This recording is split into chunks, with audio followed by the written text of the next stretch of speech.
मसीहो, हमारे जिंदा खुदा यीशु के नाम में जय मसीह की।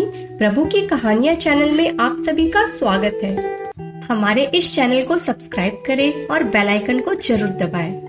मेरे प्रियो, आज मैं पवित्र बाइबल की पुस्तक से एक धनी युवक और अनंत जीवन के बारे में बताना चाहूंगी। यह आप मरकुस 10 अध्याय के 17 पद से पढ़ सकते हैं। यह अध्याय से हम जानेंगे कि धन पर भरोसा रखने वाला मनुष्य कभी परमेश्वर के राज्य में प्रवेश नहीं कर सकता तथा दूसरी बात अनंत जीवन के बारे में जानेंगे। चलिए प्रियो, हम शुरू करते हैं। प्रभु यीशु अपने चेलों के साथ एक मार्ग से जा रहे थे तो एक मनुष्य उसके पास दौड़ता हुआ आया और उसके आगे घुटने टेक कर उससे पूछा, हे उत्तम गुरु, अनंत जीवन का अधिकारी होने के लिए मैं क्या करूं? यीशु ने उससे कहा, तू मुझे उत्तम क्यों कहता है?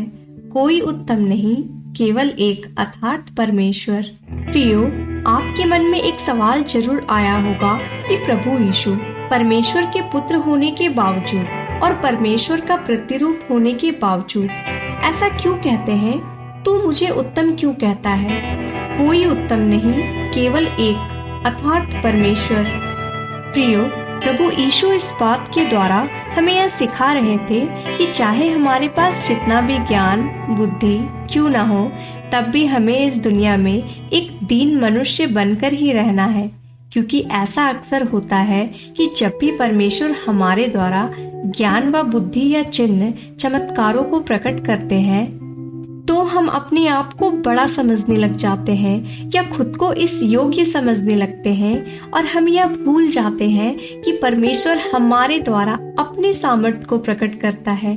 हम इसके योग्य नहीं होते तब भी वह हमें योग्य बनाता है। यह कितना महान बात है प्रियो। इस संसार का, इस ब्रह्मांड का बनाने वाला सुंदर परमेश्वर अपने आप को प्रकट करने के लिए हम जैसे मिट्टी से बने मनुष्य का उपयोग करता है। प्रियो, इस बात को हमेशा स्मरण रखें। और इसका सबसे बड़ा उदाहरण प्रभु यीशु आप है, जो परमेश्वर के स्वरूप में होकर भी इस दुनिया में एक दीन बनकर रहे और अपने आप को शून्य कर दिए। यह इसलिए प्रियो, ताकि हम उन्हें देखकर उनके ही पद चिन्हों पर चल सके और उनसे सीख सके। इसके बाद प्रभु यीशु कहते हैं, तू आज्ञाओं को तो जानता है, हत्या न करना, व्यभिचार न करना, चोरी न करना, झूठी गवाही न देना, छल ना करना। तब उसने प्रभु से कहा, हे गुरु, इन सबको मैं लड़कपन से मानता आया हूँ। तब यीशु ने उस पर दृष्टि करके उससे प्रेम किया और उससे कहा, तुझ में एक बात की घटी है, जा, जो कुछ तेरा है उसे बेचकर कंगालों को दे दे और तुझे स्वर्ग में बड़ा धन मिलेगा और आकर मेरे पीछे हो ले। पर यह बात सुनकर उसके चेहरे पर उदासी छा गई और वह शोक करता हुआ चला गया, क्योंकि वह धनी था।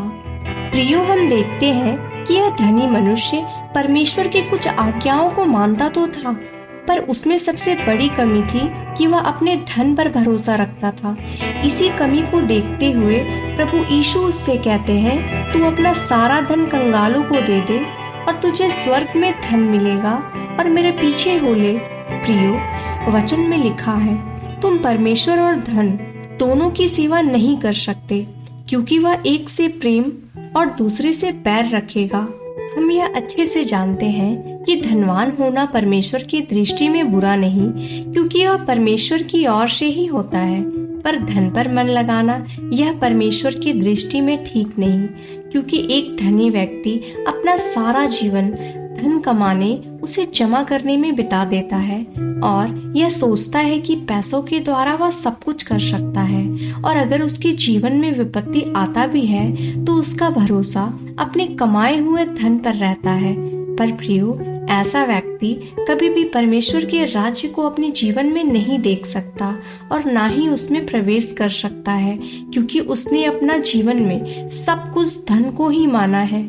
इसी कारण प्रियो, वह धनी व्यक्ति उदास होकर वापस चला जाता है, क्योंकि अपने धन को कंगालों में बांट देना उसके लिए कठिन था। इस कारण वह अनंत जीवन में प्रवेश न कर सका। आगे हम देखते हैं, तब यीशु ने चारों ओर देखकर अपने चेलों से कहा, धनवानों का परमेश्वर के राज्य में प्रवेश करना कैसा कठिन है। तब चेले उसकी बातों से अचंभित हुए।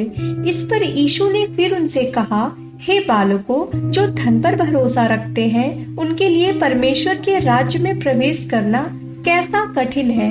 परमेश्वर के राज्य में धनवानों का प्रवेश करने से ऊंट का सुई के नाक में से निकल जाना सहज है। तब वे चकित हुए और आपस में कहने लगे, तो फिर किसका उद्धार हो सकता है। यीशु ने उनकी ओर देखकर कहा, मनुष्य से तो यह नहीं हो सकता, परंतु परमेश्वर से सब कुछ हो सकता है। जैसे कि प्रभु ने धनवानों का परमेश्वर के राज्य में प्रवेश करने को ऊंट के सुई के नाक से निकल जाना अति सहज कहा, क्योंकि कोई भी व्यक्ति अपना सारा धन संपत्ति एक साथ दूसरों को या कंगाल को दान कर देना उसके लिए बहुत ही कठिन है। तब भी यह मनुष्य के द्वारा तो नहीं, पर परमेश्वर के द्वारा सब कुछ हो सकता है, क्योंकि परमेश्वर एक मनुष्य के हृदय को बदल सकता है और उसको अपने राज्य में भी ले आने का भी सामर्थ्य रखता है। प्रियो, मैं इस बात को बाइबल की एक सच्ची घटना के द्वारा समझाना चाहूंगी। जक्कई नाम का एक चुंगी लेने वाला एक मनुष्य था जो लोगों से गलत तरीके से पैसे लेता था, और वह ऐसा करके धनवान पुरुष बन गया था और लोगों की दृष्टि में वह बुरा मनुष्य भी था। पर एक बार जब उसने यीशु के बारे में सुना और उसके सामर्थ्य और उसके चमत्कार के विषय में जाना, तो उसे प्रभु यीशु से मिलने की चाह हुई। वह उसे देखना चाहता था। एक दिन जब यीशु उस रास्ते से जा रहे थे, तो उसे देखने के लिए वह एक गुल्लर के पेड़ पर चढ़ गया, क्योंकि वह नाटा था। तब प्रभु यीशु ने उससे कहा, जक्कई नीचे उतरा। तब वह नीचे उतरा और प्रभु से मिला। यीशु से मिलने के बाद वह आनंद से भर गया और उसकी आंखें खुल गई और उसे मालूम हुआ कि वह पापी मनुष्य है। तब उसने एक निर्णय लिया कि मैं गलत तरीके से पैसे ना कमाऊंगा और जितना भी मेरे पास गलत तरीके से कमाया हुआ धन है उसे मैं कंगालों को 2 गुना बांट दूंगा। तो प्रियो, वह आखिर ऐसा कैसे कर पाया? इतना बड़ा निर्णय वह कैसे ले पाया? प्रियो, मैं यहाँ बताना चाहूंगी, ऐसा वह इसलिए कर पाया क्योंकि वह प्रभु यीशु के निकट उपस्थिति में था। उसे यह एहसास हुआ कि मैंने अब तक गलत तरीके से धन कमाया है। जैसा कि प्रियो, हमारा प्रभु यीशु पवित्र है, उसमें कोई भी पाप नहीं है, और जैसे ही हम उसकी उपस्थिति में निकट आते हैं, हमारे सारे बंधन टूट जाते हैं और हम अपने पाप से भरी जिंदगी से आजाद हो जाते हैं। इसी प्रकार प्रियो, मनुष्य के द्वारा नहीं, पर परमेश्वर से सब कुछ हो सकता है। इसलिए यह भी विश्वास रखें, किसी का उद्धार परमेश्वर के द्वारा ही हो सकता है।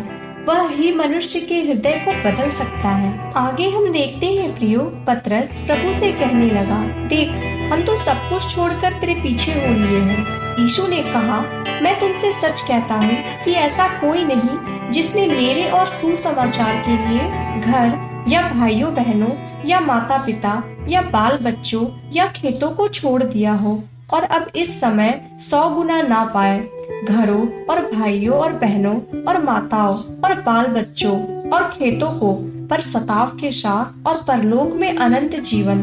पर बहुत से हैं जो पहले हैं वह पिछले होंगे, और जो पिछले हैं वे पहले होंगे।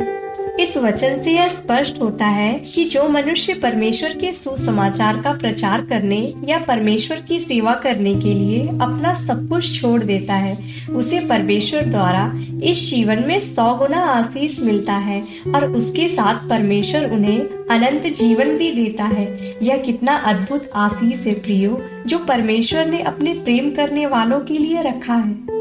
इसलिए आप हमेशा परमेश्वर के राज्य का प्रचार करने के लिए तैयार रहें। आशा करती हूँ आज का यह सुसमाचार आपको पसंद आया होगा और आप इसे सुनकर आशीषित हुए होंगे। अगले वीडियो में हम कुछ और विषय के साथ मिलेंगे। अगर आपको यह वचन समझ आया होगा तो दूसरों के साथ भी जरूर शेयर करें। परमेश्वर आपको बहुत बहुत आशीष दे। आप सभी को जय मसीह की। धन्यवाद। Praise the Lord. परमेश्वर का अनुग्रह आप सभी के जीवन में बनी रहे। आमीन।